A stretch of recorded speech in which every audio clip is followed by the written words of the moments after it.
Alright, so this is the second of three mini sessions that we're doing before our campaign starts. I am Alex, your DM, and my player for this session is. I am Princess Sparklefart on Discord. I am going to be playing Relle. Awesome. So I'm going to start this little music, and then once it's done, we will get to going.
The drama.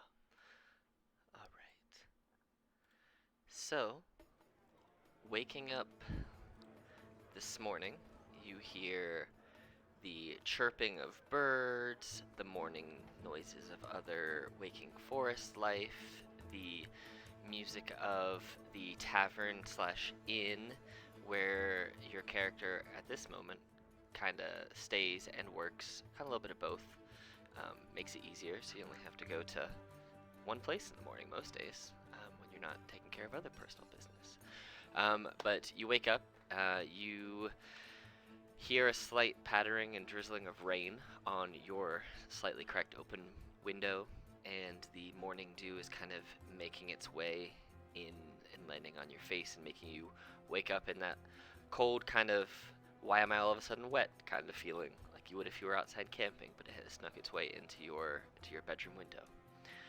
Um, as you fully come to and fully wake up, you remember that today you agreed to work the morning shift. You have about an hour or so before you have to head out into the main working area of this establishment. Um, and you know that this is the Dry Piano Inn and Tavern, and the map doesn't necessarily show it correctly, but it is a three-tiered establishment where all the sleeping is on the second floor.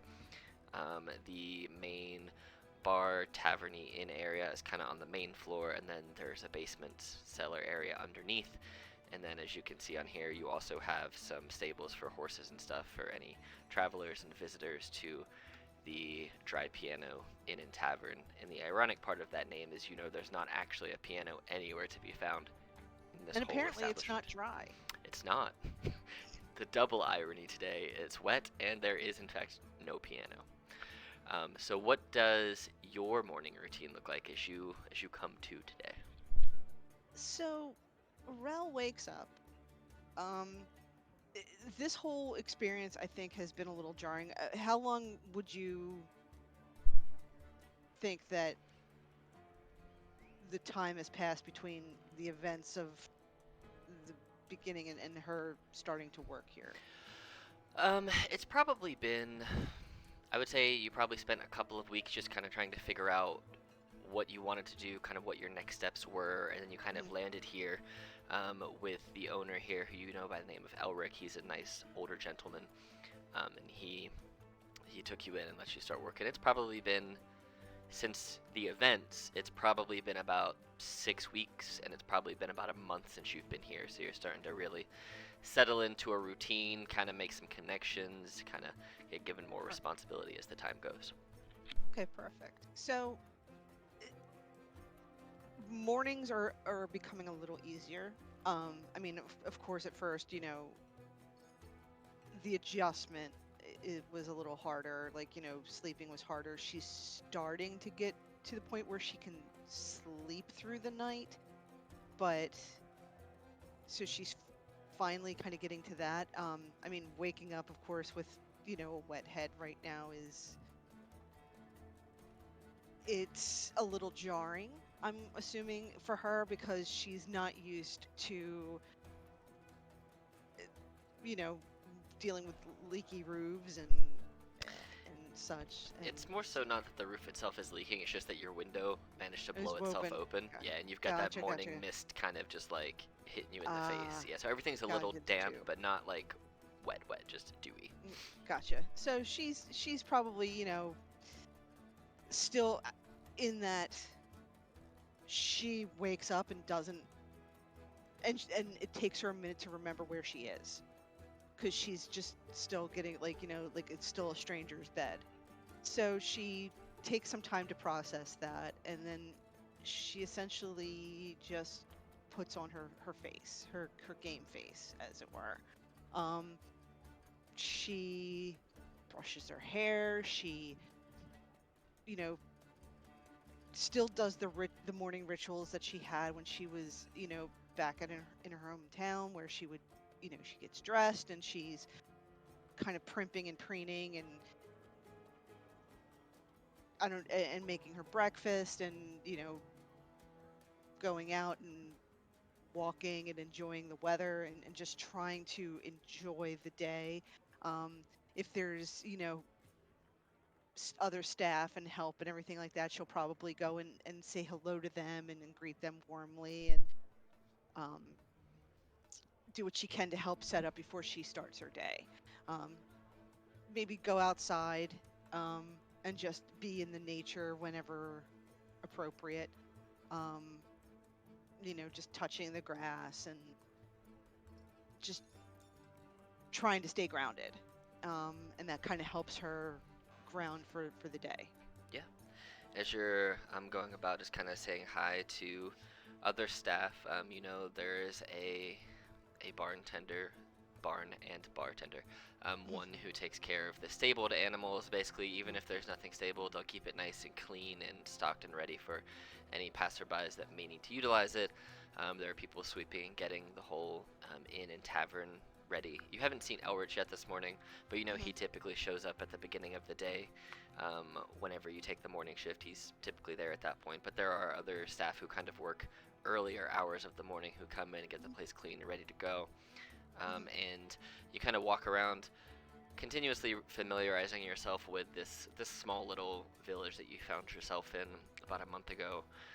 The village is by the name of Redwater, and kind of looking around, it's interesting because the water sources in this town are clear, like you would imagine them to be for any type of water, but they have this strange red tint to it, which at first seems like it was dangerous or maybe something that you might want to steer clear of. But as Hmm. you've learned a bit more about this town, you learn that it's just a natural phenomenon that happens here. There's nothing dangerous about the water. It's actually utilized in Elrich's preferred brew that he makes. He calls it Redwater Ale, aptly. Okay. But it tastes like water, it feels like water, it does everything water should do. It's just a tint of red. Nothing. It's just a natural phenomenon. The way the dirt is in this town, the soil puts its minerals into the water, and it just goes a strange tint of red. So, Okay. and people live it, and they love it. But as your morning kind of progresses and you get closer to your shift time, you eventually make your way into the the dry piano, and you see that it's empty at this moment. And Elrich is there. He is cleaning a couple things, getting himself set up for the day, counting all of the money, making sure it's appropriate for what he would expect for the day, just going through regular business stuff and just moseying around for the morning. Okay. I kind of like flounce, skip and flounce in very perky and go, "Good morning, Elric. How are you today?" Oh, I'm doing just fine. How about you, Rel? How you doing today? Oh, it's a lovely morning. I'm doing fantastic. It's just days like this. It just makes you glad to be alive, and I'm just so happy. Um, what do you need help with today? Um, well, just same old, same old. I just need you to take care of any customers that come in, be the waitress for them, help them with any of their needs, and I think I have a couple of things I might need you to do, but until then, I'll just let you do your thing. Okay.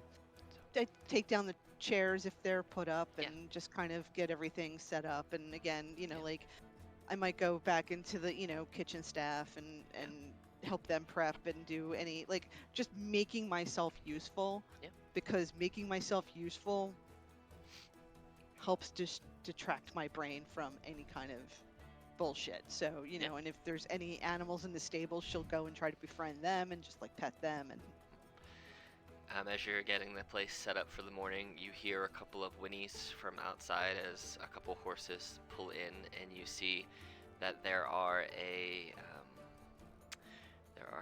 few folks that show up, and they just come in, and you know that this place is more of a sit wherever you kind of feel like, and then you guys will find them and take care of them. And you see three folks walk in and kind of sit down and look at the menu, and after a couple of minutes, they kind of wave you over. okay. And I will flounce over again, just very light and elegant and graceful, and um go, good day, welcome to the dry piano. My name is Relle. I'm going to be helping you out today. How can I help you lovely people this wonderful day? They look like they're definitely not morning people, but they do Oh. appreciate your attitude. And one of them, um, this, let me see if I can get my thing here. Yeah, this person right here Mm, just kind of looks over mm. to you and says, well, the three of us will have whatever the breakfast special is, and then we'll have three of the red water ales as well, please. Oh, perfect. Absolutely. And I will, grab their menus. I will, um, you know, make sure everything is set up over there, get them, make sure their place settings are perfect, and I will get the order to the kitchen. And, you know, Yeah. as the plates are coming out, I'll just make sure they're extra garnished, just like, a little bit fancier than what would normally be slap on a plate, just to kind of make their day a little bit brighter. Yeah, for sure. Go ahead and roll, let's say performance, just to see how nice it gets. There's not any real failing this check per se. It's just to see how. Yeah, Yeah. 6. I mean, it looks like you took a little bit of extra time with the stuff that you had. You know that there is definitely more capability to make the meals look fancier when it comes to like dinner time and things like that. When there are just more ingredients laying around and more charcuterie-esque type of things laying around. But you did the best with what you had for the morning, and as you I, deliver the plates, they look very pleased with it. I went from like my plan was to make it like look like extravagant, but it wound up looking like the Pee Wee Herman Mr. T breakfast cereal plate thing. Yeah, Yeah, that's what I have. yeah. They look and they kind of look almost confused for a second, but then you see that they all kind of individually get their own little smirks across their face. Yeah. And And yeah. the one lady goes, "Well, that's certainly interesting. Um, it looks nice. Thank you." Well, thank you. Anything to help make your day just a little bit better. I know that you've probably journeyed long and could use a little hospitality. So, Absolutely. how are your horses? Are they okay? Is everything they're being taken care of, I'm assuming? Yes, we left them with the fine gentleman outside. He was getting them brushed and getting them fed and taken care of, and then um, we're only stopping by for breakfast. After this, we have to continue on our travels Oh, east. We're actually going to see if we can start a business further inland. oh, We're from near the further northern reaches, and we're tired of the cold, to be honest, and we'd rather it be more temperate. So, oh, I do not blame you. What kind of business do you have? um, well, we have some ideas, but we're thinking we want to go into more of like the cartography business. We've been traveling around for a long time, never really settled anywhere, but we know the areas quite well. we used to be tour guides in different regions wherever we would stay for a few months, so we have a good, solid grasp of a lot of the regions of the country. And they kind of pull out one of their maps that they're working on. It's a very very rough sketch, but you see, this is just like the general world map, but Mhm. you know that you guys are in the Zephlax Empire, and Okay. you know just from your general history of the education you've received, kind of people talking, the travelers you've seen, the Zephlax Empire encompasses the large middle portion of this whole continent, and off to the far west are the Twilight Lands, and that's more of like, imagine the Shadowfell, but it hasn't broken off from the Prime Material Plane. So effectively, the Twilight Lands are the darker, more dismal Twilight Lands, in that the sun never truly breaks through, and from what you've heard, it's always dark and in that kind of Twilight-esque lighting. Sometimes So you'll I'm see stars. assuming that's probably where they were coming from. No, and- they're from the uh, Zephlax Empire. They're just okay. from further north, and Okay. up where it looks like it would be coastal, but it's like a very very cold coast up there. It isn't temperate or Gotcha. cozy. And over to the east, the Principality of Fae is Mhm. the inverse of the Twilight Lands, effectively being the equivalent of the Fae realm in this universe. And then Vasquez, no one really knows much about it. You've heard the name in passing, but you've never met anyone from there. It's one of those areas that it's more of a curiosity and a mystery than it is a lot known. People that go there typically don't leave. They Oh, just kind of stay. And you've not they heard check bad in, but things. they don't check out. Yeah, Gotcha. you've not heard bad things, you've not heard good things, you've just kind of heard it's a place, people have gone there, you've not heard of anyone leaving. So maybe they do, maybe they don't, maybe they really like it there, and if they leave, maybe they just keep to themselves. You don't really know. Right. But you're in the Gotcha. Zephlax Empire. That is where you have spent the entirety of your life in different parts, but the Zephlax Mhm. Empire is where you have been and where you currently are.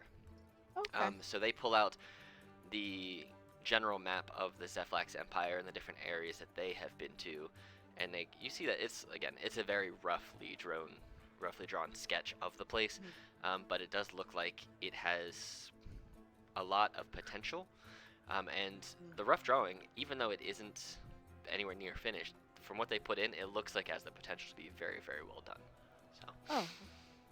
Okay. Well, yeah. Then I absolutely compliment them on their work, and yeah. you know, I try to, I get their names in case I happen to head east and uh, am in need of some kind of map cartographer or map maker. All right. Her name is Samantha Bray, and you know that they are going to open the company as Bray's Map Makers. So the greatest and brightest is what her tagline is going to be. So we'll see if it takes off. But Yeah. worst comes to worst, we can probably sell some maps to adventurers, make some gold here or there. We have lots of ideas. This is just our next one, which we think we can hit it big with. So Yeah. I, you know, there's a lot of land out there to be explored, so I can't see anyone not needing a map. agreed. Well, this meal has been wonderful, but we do have to be going. We want to beat the rest of this storm that we think is coming.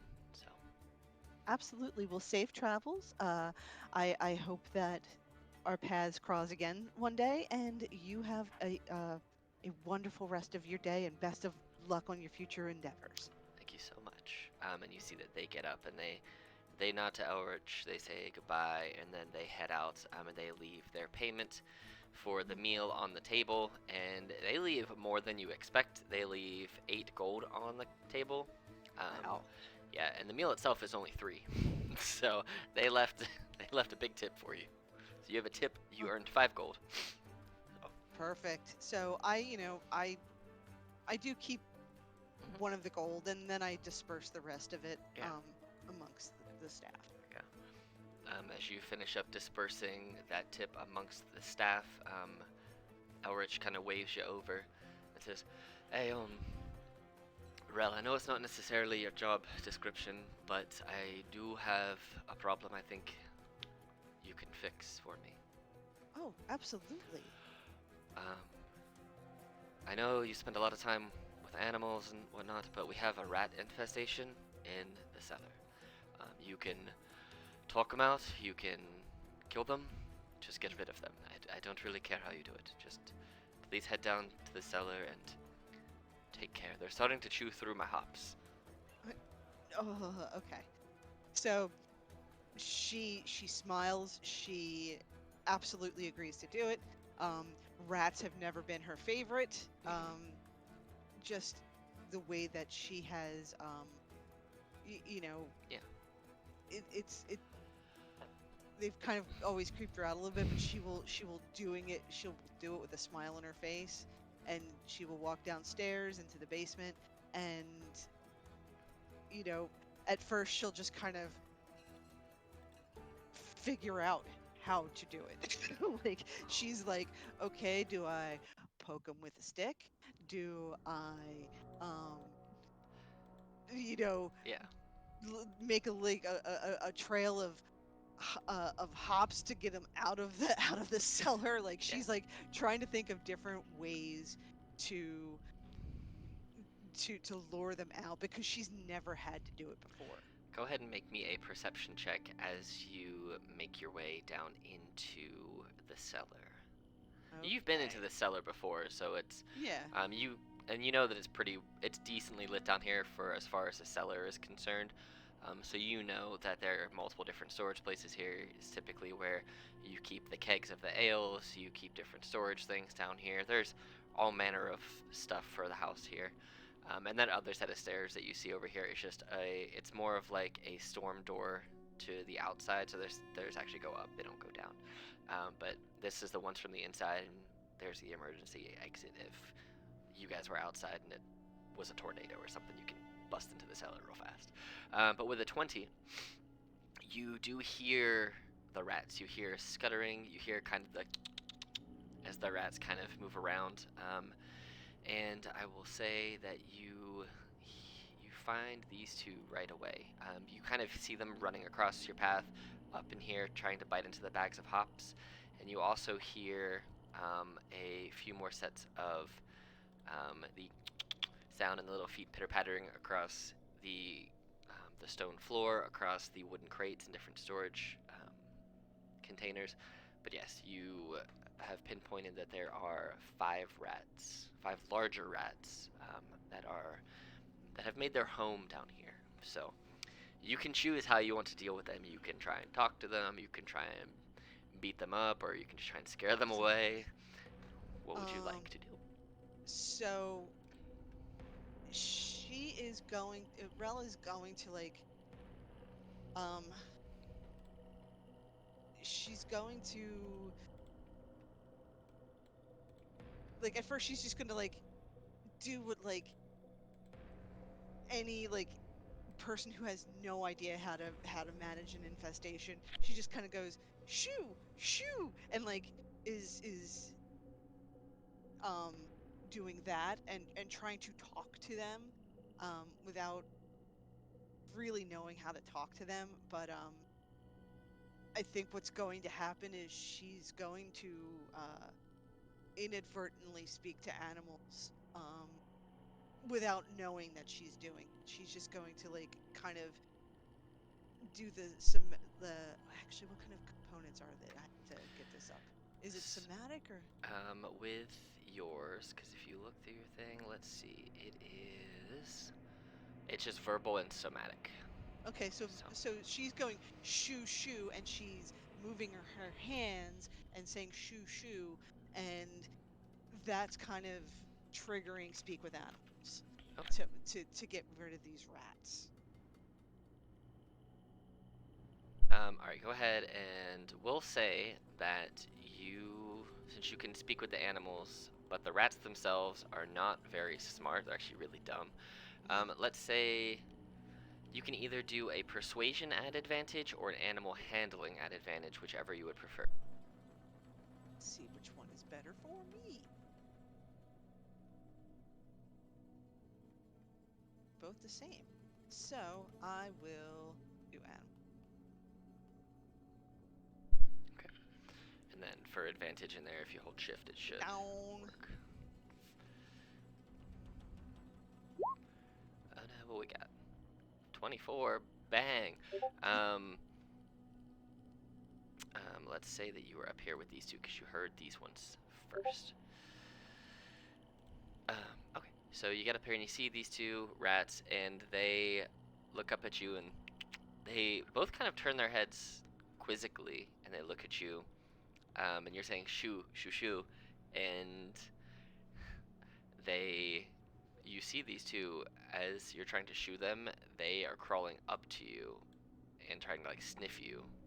And I'm like taking steps back because I'm like not used to rats approaching me.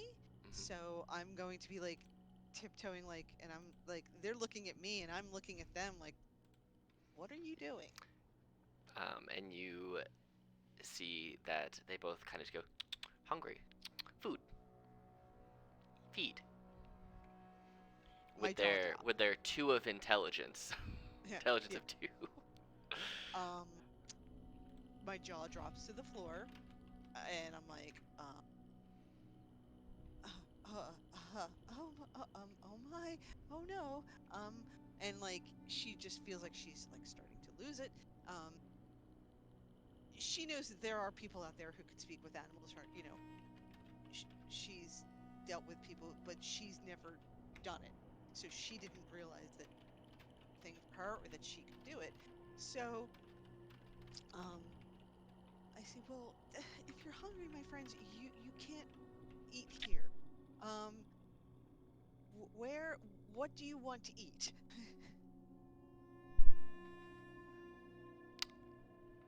They look at you confused, as if they don't quite understand what you're asking them, and they just repeat, food, eat, feed. So, do I know of any place around, like in the woods or someplace like, that isn't like, reside, like living, like there are no humans living, it's not a business where I can kind of lure them? You know there's woods outside Okay. this tavern. So what I'll do is I will get a crate.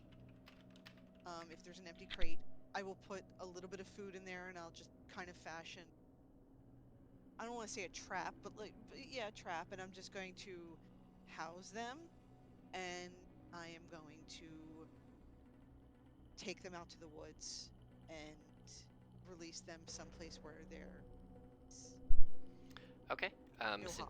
Since you're trying to trap them and they don't likely want to be trapped, go ahead and we'll say that they'll roll dexterity against animal handling from you. Just a straight animal handling versus their dexterity for one of them. And then if you can catch the first one, the other one will be a straight roll. But if you are not able to catch it, you can try on the second one, but it will be at a disadvantage roll. Okay. And I'm trying to lure them with food, so like the Yeah, food is in yeah, there. absolutely. And this is the first one. They rolled a 7. And I'm like, you know, gingerly touching them. Yeah. So this is for that first rat. See how. My guess is you're gonna succeed against a 7. So yeah, that's exactly what I do. I just try to Okay. like lure them in Yeah. and gingerly, and I'm going to do that with any of the rats that I'm aware of. Okay. Yeah, you know, these two you can see, and you for sure know there are other rats in that other room. These are just the Mhm. ones that you could see first, but you could definitely hear the other ones based on your perception when you first came down here. Okay. And then I walk into the other room and do Yeah. that. Roll me that animal handling for your trap to see against their 7 to see Oh, if got they yeah, to see if this one wants to go in there. Yeah. The first one goes in, and the second one looks at the food and looks at the other rat, and it will follow because the rat that you trapped in there now does not seem to be feeling scared or endangered or anything like that. Right. And I'm not Yeah. harming them. I am trying to make them feel safe and giving them food. So Yeah. Cool. So you have these two, so I'll just take these two off the map for you. Bam. oh boy.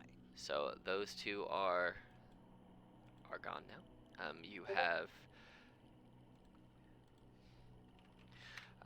You have these other ones that you hear down there. Go ahead, and as you get closer, roll perception for these rats. Because now you can see one of them. You can kind of see other ones skirting around. You see that these ones look like they're still searching for food, so they look a little bit more timid, and frightened is not the right word. They look like they're more high-strung or more stress-induced right now because they look hungry. They look like they haven't found food yet, whereas the other two were actively eating some hops and chewing through edible things. These ones over here seem like they're trying to eat through wooden crates, and it's not successful yet, so they look a lot less friendly. So I go, hello there. I have food for you. And I wave a little bit of whatever food I had for the trap. This one sees you, and you see that it's interesting because the eyes of the other rats that you saw were just like black, beady, rat-like eyes. This one seems to have a weird reddish glow in their eyes, and it starts to approach as you're holding out this food. It looks much more aggressive than the other two. And now you're starting to hear the chittering of other feet coming your way too, but they have not made it here yet. I am still just very, like, I'm going to, mark that in my brain as like, okay, this is unusual, but I don't see it necessarily as a threat yet. They're not foaming at the mouths and not like jumping at. So I'm just assuming. Yeah. So that's exactly how I'm playing it. Okay. Roll insight against the rat that's in front of you as it starts to get closer. 20. This one, you can start to see now. It has this smell about it. It's almost like this sulfurous ashen smell about it, and it's very potent. Like the other rats, they didn't really have a smell, but they look like mangy rats. This one has this strange odor about it that smells very rotten egg-like, very sulfurous. You start to see a little bit of foam at the corner of its mouth, and its eyes are flaring this brighter red. And it looks like it's going to come and bite the food out of your hand. It might bite your hand, you don't know. Yeah, I'm going to drop the food and I'm going to step back. Okay. It launches itself onto the food, and it goes to town and just rips at it and shreds it apart, and it's just whipping it back and forth. And you see that these other two rats see what's going on, and they also join in, and they're all trying to eat the same piece of food. And then they all look at each other like they're about to fight each other, but then they kind of look over at you like they're wanting more, but they're also looking very impatient and angry, as you imagine rats could look impatient and angry. Yeah, I throw a little bit more food, and I'm going to try to get them in the box or the crate that I have them in. Okay. The other two in. Yeah. Go ahead and roll me just a straight animal handling against these ones, and these ones are. I'm gonna have them all roll individually because they all look very not happy. So here's one. That's the first one. This is the second one, and this is the third one. So you throw the food in the box, but it's more so that they don't go in the box. They try and smash it from the outsides, and then they do not look happy. The other two rats are stuck in there now completely. The entrance of the box has effectively been broken, so they can't get out, but now they also can't get in. And they look at you very unhappy with the situation. The two rats in the box, or the three rats? The two rats in the box are still just eating happily. They looked a little scared there for a minute as the box was being attacked by these three larger rats, but they looked like they feel fine and safe in their box now. Okay. They're still eating food, but these 3 look very unhappy.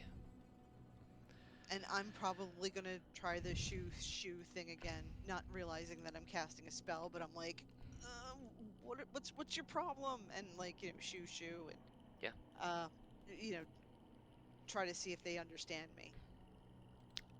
You say shoo shoo, and they look at you, and they start to bare their teeth.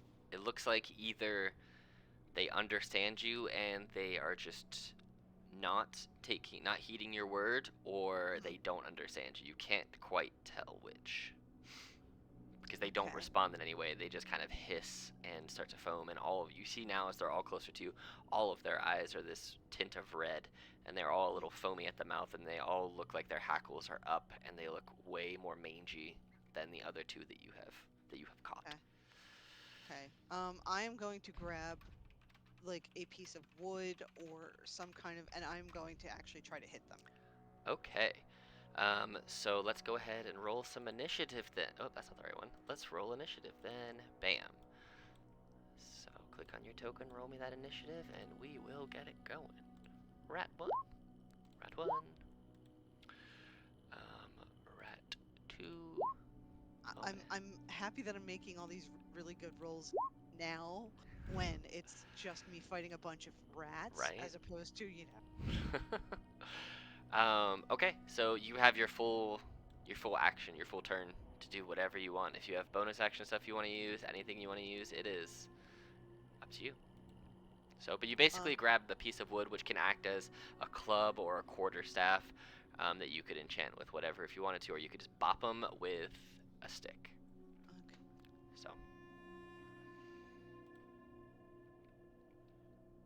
So, I am just gonna, probably try to use it as a quarterstaff, and Okay. I'm going to kind of go at them, and I think I'm going to accidentally, like I said again, not knowing that I'm able to do this, cast Shillelagh on them. Awesome. So roll me the Shillelagh cast, and it will just be. Do you have a preference of which of these 3 rats that you were aiming for? The first one. Okay.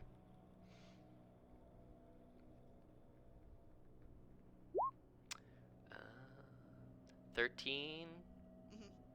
Okay, and then what's the damage on that? It should be 1d8 plus 2, I think. Yep.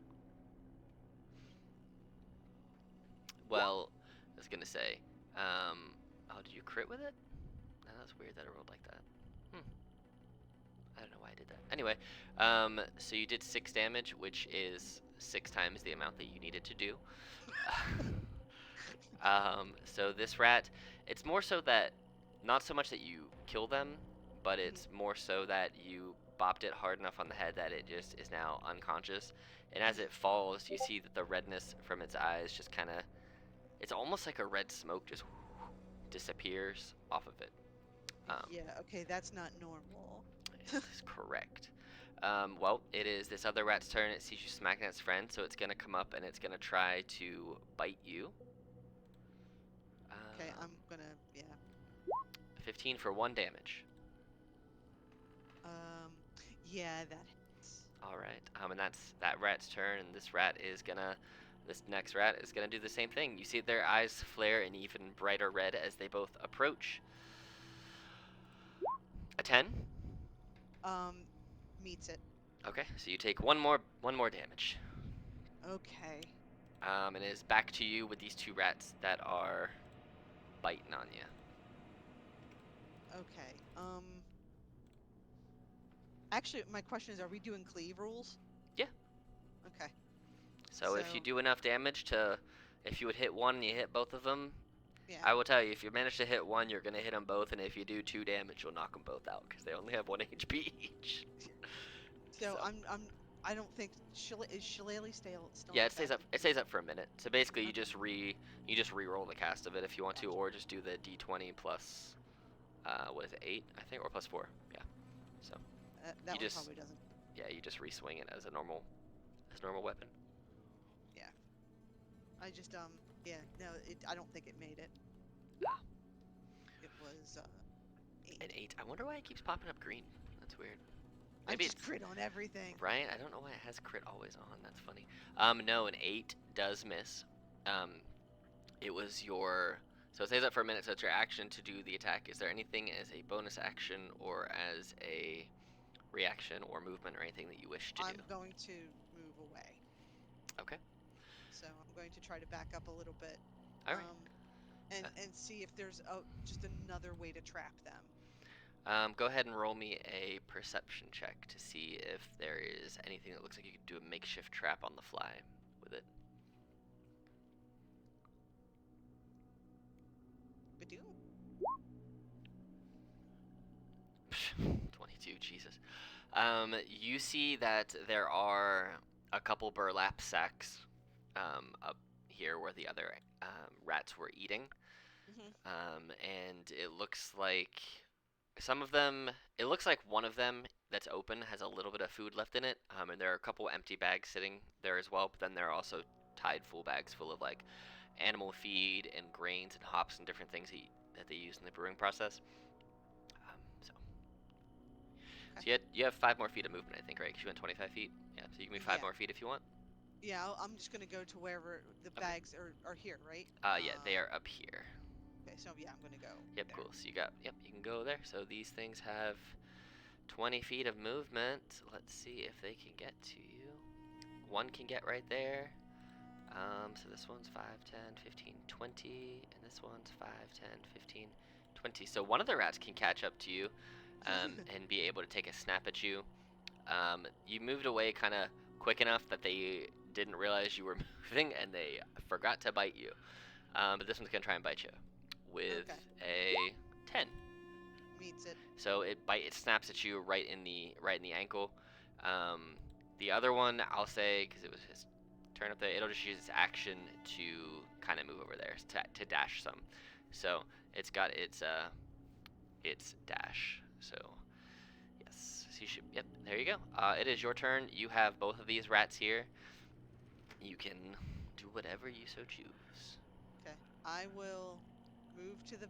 Actually, I'll try to hit him again with the shillelagh, and then if that doesn't work, then I will. Got it. Go for the bags. Go for the bags. 14.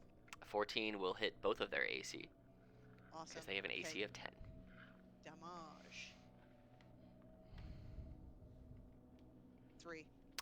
That is enough. They Actually, both. Yeah, it's 3. Bludgeoning critical damage 8. I got it. Yeah, 8. I don't know why it keeps saying that you're critting, because you're not. No, I don't know why. It's probably something in the sheet settings, but that's fine. We can fix it. But yes, your cleave damage carries through to both of these rats, and you almost like a golf club just smack them both. And you see the red smoke kind of fade out of their eyes. And they are unconscious now. I put them all in an empty bag, because I don't want to traumatize the other ones. Yeah. But I'm gonna put them all in the other bag, and then I'm gonna call Elric down. Okay. And just say, I'm sorry to bother you. Something a little interesting's happened. Could you please come down here and take a look at this? And yeah. Let me find Elric's token.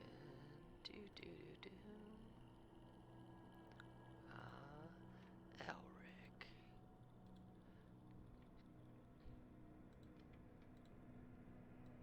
And while you're doing that, I'll just explain to him, like, what happened. Like, it was very unusual. These rats,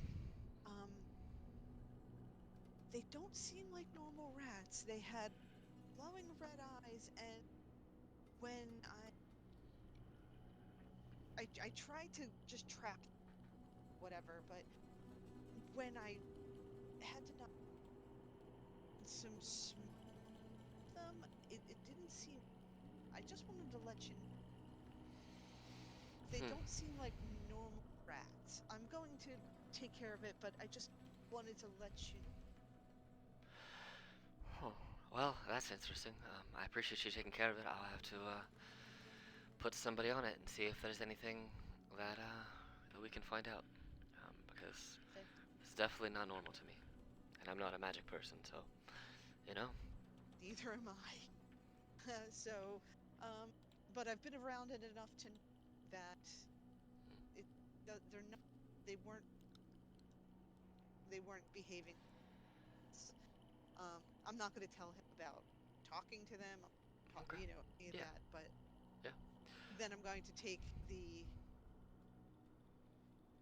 knocked out rats and the other two rats, and I'm going to take them as far out into the woods as I possibly can. Yeah. You can take that second exit out of the cellar, just the storm door that goes outside, and you can take the rats all out into the woods where you can release the two ones that are conscious, and then the other Mm-hmm. ones you can see as you get further and further out into the woods where you plan to release them. The other Mm-hmm. three come too, and they Mm-hmm. just act and look like normal rats again. They don't have the red eyes. They don't seem extra vicious in any way. They just something must have made them act strange because they just are acting like the other two rats. I mean, they're scurrying in the bag because they don't like to be in captivity. But Mm-hmm. they once you go out there and you get them to where you want to release them, they are able to release with no problem, and they get off running and they go out and scurry and scamper off into the woods. Mm-hmm. Um, and then eventually you make your way back into the inn, um, and we'll say you come in from over here. And as you come in, you see that Elrich is actually sitting down here on the at his little manager's stool by the bar. And you see that there have been people coming and going as you've been within eyesight of the bar. You see some come in, some leave, some more Mm-hmm. horses enter, and as you kind of come in, you see there are a couple other customers around, but they're being helped by other staff.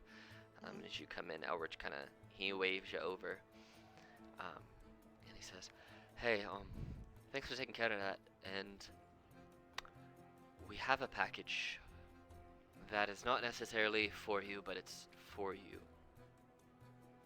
Oh. Yeah, the male person was just here, and well, they brought a letter, and it's my assumption. Correct me if I'm wrong. In the month that you have been with Elridge, you guys have had Mm-hmm. some conversation, maybe not in full detail, but about kind of like he's asked you in general where your family are and why you're alone. So my Yeah. assumption in this is that he at least knows you had a parent and what your parent's name was. Yes. Okay, Yes. Yes. Yeah. cool, cool, Yeah. cool. I figured that was at least good enough information for Elridge, not to just let some strange kid stay at his house. Yeah. Um, he hands out this letter, and you see that it is addressed to Celeste. And he hands it to you and says, "I believe this is actually meant for your mother, but since she's not with us anymore, I believe you should take it." Oh. Um. Thank you very much. Would you mind if I go? No, absolutely. Absolutely. Okay. I assumed that would Um. be the case. So I go into my quarters and I open the letter. As you kind of go on your way, you see at the corner of your eye that Elrich he goes back into what looks to be his office as well. So you kind of both go your ways, and the staff are still taking care of the other customers. Mhm. Um, but you see as as you sit down and you close the door behind you, the uh, the letter in your journal. It should be there now. But as you open this letter, Mhm. you see open the scroll. There's no like signifying crest or anything on the wax seal at the back. It's just like someone took a piece of wax, took a piece of like just a flat circular piece of wax seal metal presser. I forget what they're called, but to seal the Mhm. letter with. And as you open it, it says, "Celeste, I hope this letter finds you in good health and high spirits. I come bearing news of an opportunity that I believe aligns perfectly with your adventurous nature." The initial paragraph makes you think that whoever this person is doesn't obviously know what happened. So either this person, whoever the author of this letter is, either was a distant friend or maybe a person who your mother had just not talked to in some time. Mhm. And this is the first piece of information or communication that you've received in regards to her since everything happened. Um, Rumors have spread like wildfire through the realm about a quaint and mysterious town named Eldoria, nestled at the crossroads of an enchanted forests and serene meadows in the middle of the Zeflax Empire. This town has recently been engulfed by an aura of intrigue. Travelers speak of unusual happenings, glimmers of magical lights dancing in the night sky, whispers of forgotten spells carried by the wind, and the undeniable sense that the very fabric of reality is shifting. Legends tell of a powerful artifact said to be the key to unveiling Eldoria's secrets. A relic of immense power, coveted by beings both mortal and otherworldly. The path to this artifact, however, is not without challenges. Ancient guardians, cunning puzzles, and uncharted landscapes stand in the way, testing the mettle of those who dare to seek it. I know well your thirst for adventure, your unquestionable curiosity, and your valor on the field of battle. All of those things, to you, are curiosities, because those are not things that you'd heard in regards to your parent before.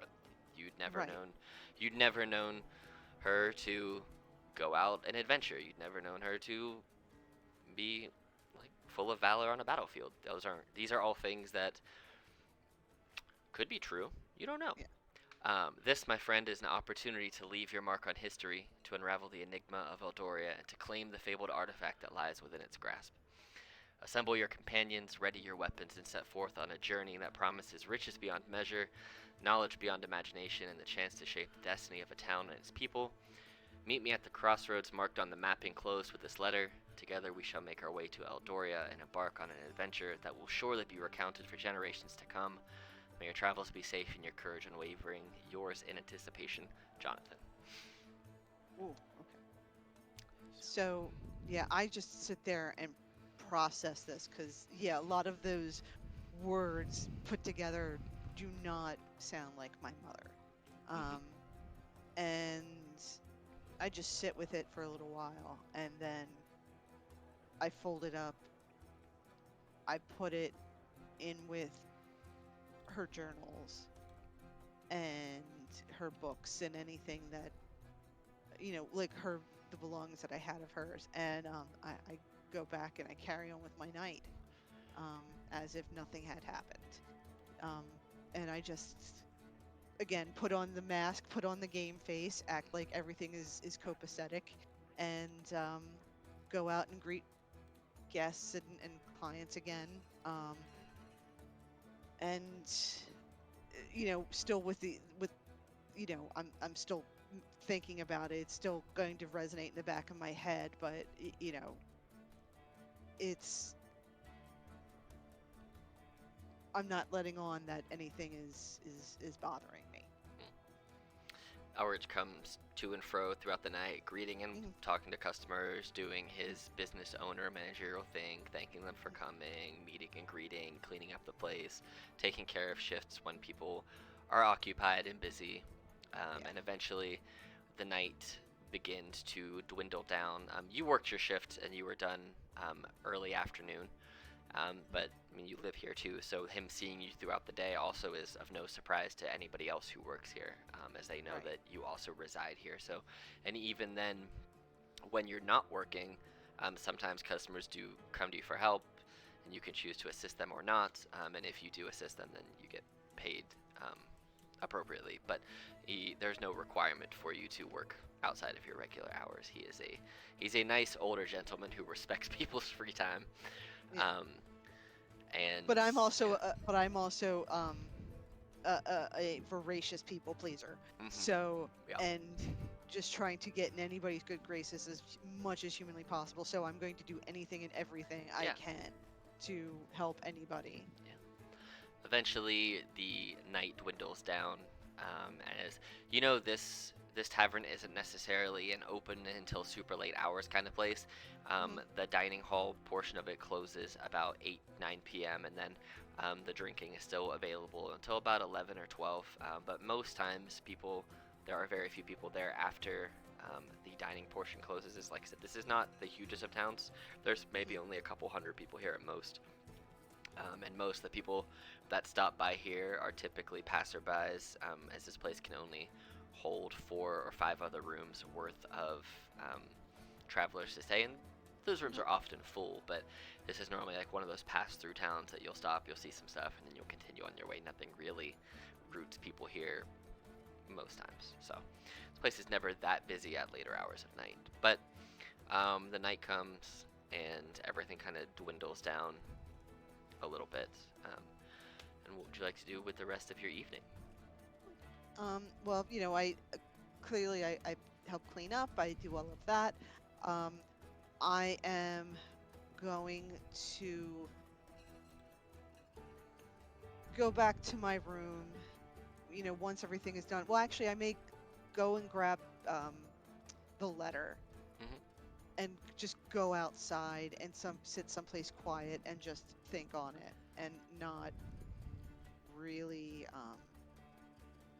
and just reread it Yeah. now that I have a slightly clearer head, and now that the night is over and I can actually um reread it. That's exactly what I'm going to do.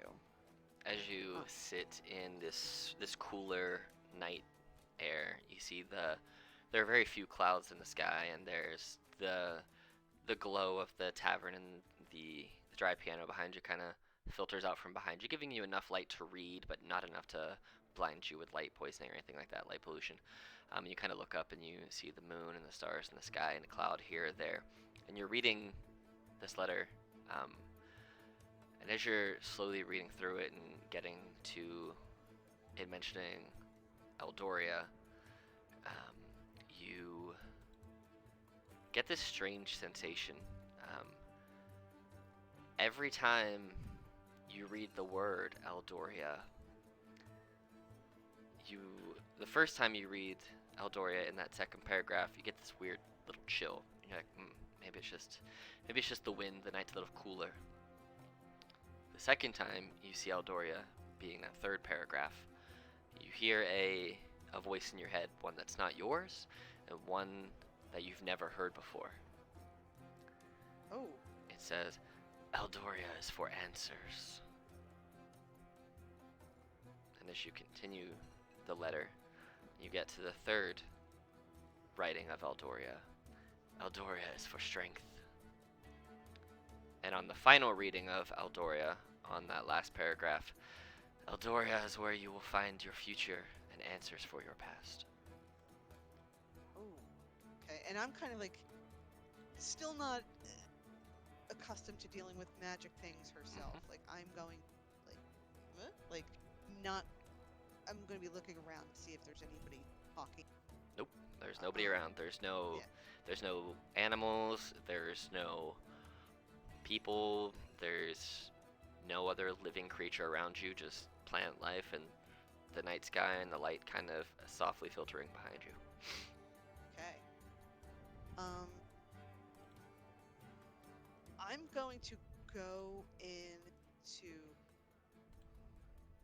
my belongings and I'm going to look through um you know my mom's stuff, Hmm. and I'm going to see if there's any, like, through any of the stuff that I have of her writing. I don't know if there is um, any mention of Eldoria, any mention of her, like, being any kind of battle person or anything like that. Like, I'm not. eh, So, yeah, like, I'm Yeah, going to see if I can kind of. you're trying to see if she's mentioned this at all anywhere in Yeah, her like, or past. anything about her past, or anything that would kind of give me a glimpse into like what exactly is going on with her. Like, Yeah, roll me. Hmm. Let's say because you're trying to read through, and nothing at first glance, kind of reading through these journals, nothing at first glance directly mentions any of the information you're looking for. But mhm, you know that a lot of times your mother would teach you utilizing stories and utilizing roundabout metaphorical descriptions of things as to not openly tell you an answer, but to make you think about it and kind of introspect a little bit to kind of figure out what the right answer is. So you know that sometimes she'll speak in code, so maybe she writes in code. You can roll me an insight at advantage because you've seen these journals many times, you've read them many times, and they're in a handwriting and a type that you know, a style of writing that you fully comprehend. 13. Okay. So as you're kind of looking through, you don't find any mention specifically of a person's name, Jonathan, or a place called Eldoria, but you do gather through some of the writings because every now and again you'll find you'll see some curvature on her handwriting that doesn't really make sense for the font that she writes in. And as you kind of pick out all these strange additions to the writings, and you write them all independently of the writing, it's like a longer paragraph in Druidic, which is a language that you've seen her write before.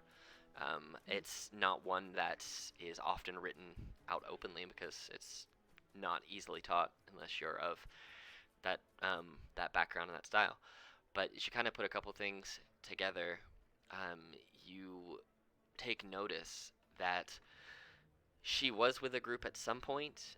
She doesn't really go into any great details of who was in this group, where they are, or what they did, but it makes mention that there was a time when their whole goal was to save those who needed saved and to go to places where there was a lot of risk but also a lot of reward. And the last sentence that you've managed to figure out, which isn't all of what's in there, but it's what you've managed to figure out based on the time you spent, is that she changed the direction of where her life was going when she found out that you were due to come into this world. She wanted to protect herself, and so she left where she was and those who she was traveling with to find a safer place to bring you into this realm. So. Okay. So there could be something to this letter. You don't really know, though. So. Gotcha. Okay, so yeah, I'm just going to basically that's going to be the rest of my night, is just sitting on this, rereading her journals, rereading her books, Yep. and just trying to start to pick away at this mystery, because this is, like I said, this is all I just took the red pill. I don't. Yeah. I was not expecting this. Mm-hmm. So it's everything is kind of opening up. So I'm going to start rabbit holing on that, and then just basically read and read until I fall asleep in the books. Understood. Are you falling asleep outside? Or are you gonna have made it back to your room and be doing all this at your little desk? I'll do that at my little desk. Yeah. Okay. Yeah. You fall asleep at your desk and you wake up in the morning. Once again, your window. Honestly, these hinges just need to be fixed, but Elrich just hasn't done it. Because you're not really a person to complain about things. You're a person to please other people. So this window's not the best at keeping this secure, but this town's also pretty safe, so you don't really worry about stuff bad ever really happening. But you wake up to the cold morning dew on the back of your neck, and it kind of snatches you from your passed out slumber, and you see that you've drooled a little bit and some of the ink is smeared, but you remember what you were writing and what you were doing, and you complete your long rest without a problem. But yes, you have the morning. You have this invitation to go to this crossroads before this town of Eldoria, and you have this potential connection to your mother that you never knew about. So. Okay. Well, good thing I know a map maker. have they left yet? I mean, I'm assuming Yeah, they they're left yeah, yesterday, but you yeah. also saw that on the back of this letter, they Hmm. did mark. They gave a little map and marked to where the crossroads for Eldoria is. So you Okay. do have a general location, and it seems like this letter was sent here specifically because it's directions from here to Hmm. the crossroads. And on this, um, looking on Hmm. this little map they wrote, you see that it's about, depending on how you travel, whether it's on foot or on horseback, it's Hmm. anywhere from 4 days to a week, depending on your mode of travel and if you stay anywhere, and depending on the weather. So, Okay.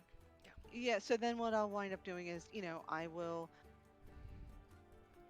not take off right away, but let Elric know it's what's going on, and Yeah. give him like a day or two so I can get my stuff together Mhm. and prepare for a journey. As you're on the morning of your departing, Hmm. Elric finds you. The staff all find you. They say goodbyes. They hope to see you again. They say come back anytime. That you'll always have a place there, and they loved having you. Elrich kind of waits until everyone kind of disperses, and then says, "Well, I didn't figure you were gonna be here forever, but it was it was nice while you were. You do have a place here whenever you wish, um, and do stay safe. But I do have this care pack we put together for you." And you see that he goes back to his office and says, "Wait," and then comes back out and he pulls out this backpack. It's a larger backpack, but so these are all things that you can add into your inventory. Um, Oh yeah. so he gives you a backpack, which I think you probably Hmm. already have, but you have a standard backpack. He Hmm. gives you camping materials, so you get a two-person tent, you get flint and tinder, and stuff to make a fire and keep yourself warm. He gives you 10 days of rations. He saw the times that you were trying to figure out your natural aptitude for like bandaging and helping people when they were hurt. He Hmm. added in there a healer's kit for you, as well as two normal potions of healing that he was able to brew. And he says, I used to use this kit back in my early years when I was out adventuring. I was a mobile brewer at one point. I would make potions and beers and things like this, but I don't really need this anymore. So I feel like a healer's kit is always useful, and potions in case you find yourself in a bind. Um, so you get the healer's kit. As well as on your backpack, there are extra pockets. So there's like a normal backpack would have like 4 or 5 pockets. This has like Hmm. 8. So just like normal pockets. It's just a more pocket-filled backpack, but That's what every girl needs. more pockets. Yep. um, but yeah, so you have that. You have basically a lot of travel materials, and then says if you wish to borrow a horse, you can certainly do so. But I don't have the food to provide to you to feed it on the road. So the choice is yours if you wish to hunt and gather, or if you just wish to travel by foot.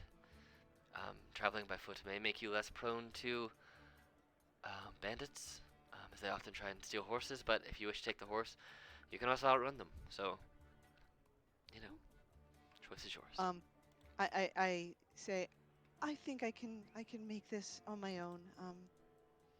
I'll leave the horses here, and I give Elric a big hug, and I'm tearing up, and I go and hug all of the staff. Um, and as I'm walking out, I do the movie. I Mm-hmm. I take a few steps and I look away. And I take another few steps and I look away. And then, in my head there's some background music playing. And then You I do s- the I start Midwestern goodbye. yeah, and then I break into song and like this big musical number where there's like, I'm heading out for adventure and I start singing and I leave. All right. You head out of the dry piano. Hmm. You make your way out into the world, and you follow this map. They point you in the general direction of where you should be going, following the course on the map. And as you make your way towards Eldoria, that is where you will level up to level 2, and we will Yay. pick up next time at the first official session of the campaign where you'll make it to the town. Yay!